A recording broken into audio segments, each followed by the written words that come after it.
More US based ఈ learning platform. మీరు కూడా స్లాట్ బుక్ చేసుకోవాలంటే ఈ నెంబర్కి కాల్ చేయండి.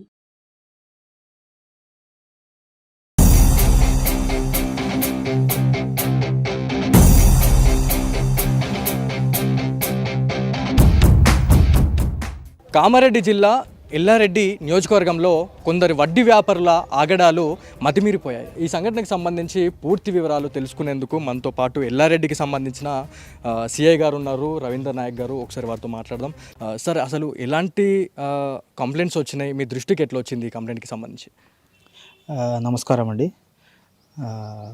గత కొన్ని రోజుల నుంచి కొన్ని ఆత్మహత్యలు అనేది జిల్లాలో జరుగుతూ ఉన్నాయి.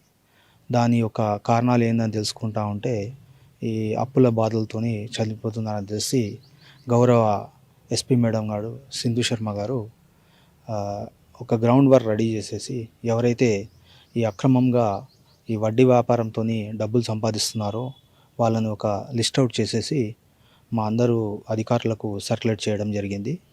మేడం యొక్క ఆదేశానుసారము జిల్లాలో మొత్తం అన్ని చోట్ల కూడా ఒకేసారి ఈ రేడ్ చేయడం అనేది జరిగింది.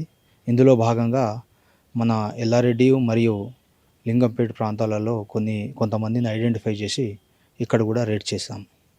సార్, నాట్ ఓన్లీ ఎల్లారెడ్డిలో కాకుండా ప్రతి డిస్టిక్లో మన తెలంగాణ స్టేట్లో ఎక్కడ చూసినా కూడా ఈ వడ్డీ వ్యాపారులకు సంబంధించి మాట్లాడినట్లయితే ఈ ఆర్థిక నేరాలకు పాల్పడుతూ ఉన్నారు. ఇలాంటి చర్యలకు పాల్పడితే అసలు ఎలాంటి సెక్షన్స్లో వాళ్ళకి శిక్షలు పడే అవకాశాలు ఉన్నాయి, ఎలాంటి కేసులు పెట్టే అవకాశం ఉంటుంది? ముఖ్యంగా ఇటువంటి నేరాలకు పాల్పడిన వాళ్ళకి మనీ లెండింగ్ యాక్ట్ కింద ఎఫ్ఐఆర్లు చేయడం జరుగుతుంది. అలాగే వాళ్ళను తర్వాత అరెస్ట్ చేసేసి అది ఛార్జ్షీట్ వేయడం జరుగుతుంది. అది కాకుండా ఫిజికల్ దాడులు చేయడం కానీ లేకపోతే ఇంకేమన్నా చీటింగ్కి పాల్పడితే వాళ్ళ మీద ఐపీసీ సెక్షన్లో కూడా కేసులు పెట్టి తగిన చర్యలు తీసుకోవడం జరుగుతుంది.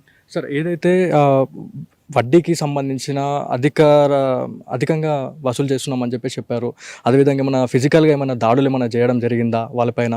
అసలు ఎంతమంది కంప్లైంట్ ఇచ్చారు ఈ కంప్లైంట్కి సంబంధించి?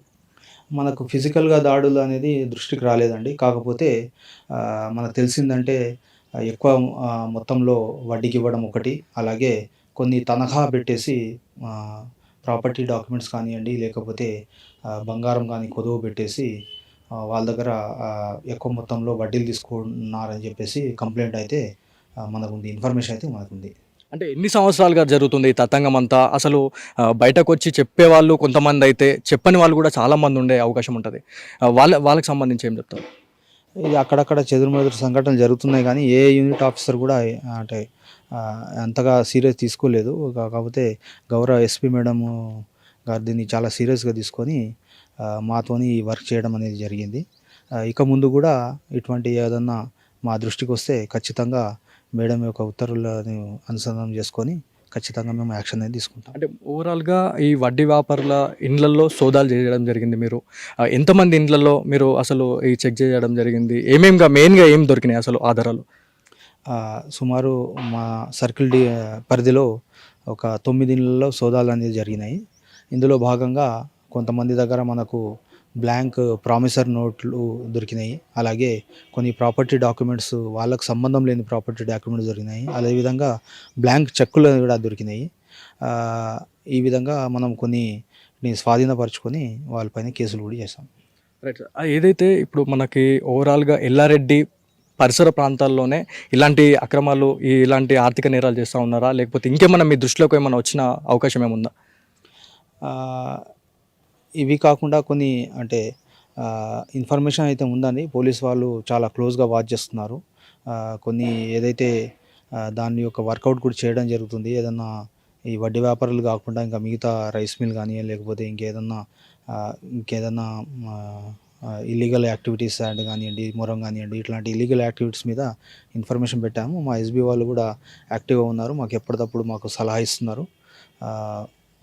వాళ్ళ మేడం యొక్క ఉత్తర్వుల ప్రకారం మేము యాక్షన్ అనేది తీసుకుంటాం. అంటే మేజర్గా మాకు తెలిసిన ప్రకారంగా ఎవరైతే ఇళ్లలో సోదాలు చేసిన ప్రకారంగా బ్లాంక్ చెక్స్ దొరికినాయి, నోటరీలు దొరికినాయి, ఇళ్ల పత్రాలు దొరికినాయి, దాదాపు 35 లక్షల కరెన్సీ దొరికిందని చెప్పేసి అని అంటున్నారు. అంటే దీనికి సంబంధించి ఏంటి అసలు అది? ఆ, ఎవరైతే డాక్యుమెంట్స్ దొరికాయో వాళ్ళ మీద కేసు చేయడం జరిగిందండి. డబ్బులు విషయానికి వస్తే అది ఇన్స్పెక్టర్ ఐటీ డిపార్ట్మెంట్ వాళ్ళకు రాసాము. వాళ్ళు లీగల్ యాక్షన్ తీసుకుంటారు. కన్సర్న్ డిపార్ట్మెంట్ వాళ్ళు కాబట్టి వాళ్ళు లీగల్ యాక్షన్ తీసుకుంటారు. ఓవరాల్గా ఇలాంటి నేరాలకు పాల్పడుతున్న వారిపై ఎలాంటి శిక్షలు ఉండబోతున్నాయి అంటే మీరు ఏం చెప్తారు అసలు జనానికి ఎలాంటి మెసేజ్ ఇవ్వాలనుకుంటున్నారు? నేను రిక్వెస్ట్ చేసేది ఒకటే జనాలకు, ఆ, మీ అవసరాలకి అమాయకంగా ఇటువంటి వడ్డీ వ్యాపారస్తులను అప్రోచ్ అయ్యి మీ యొక్క ఆర్థికంగా ఇంకా ఎక్కువ నష్టపోవద్దు. ఎక్కువ మొత్తంలో మీరు వడ్డీలు తీసుకొని ఎక్కువ నష్టపోవద్దు. మీకు ఏదైనా ఇబ్బందులు ఉంటే మాత్రం ఖచ్చితంగా పోలీస్ వాళ్ళకి ఇంటిమేషన్ ఇవ్వండి. దానికి తగ్గట్టు తగిన చర్యలు కూడా తీసుకుంటాం. సార్ ఇప్పుడు మెయిన్గా మీ దృష్టికి రావడము కొంతమంది మాత్రమే వచ్చి కంప్లైంట్ చేయడం జరిగిందని చెప్పి చెప్తా ఉన్నారు. చాలామంది భయపడతారు అంటే కంప్లైంట్ ఇస్తే మళ్ళీ వాళ్ళు మమ్మల్ని ఏమైనా చేస్తారా అనే భయం కూడా ఉంటుంది.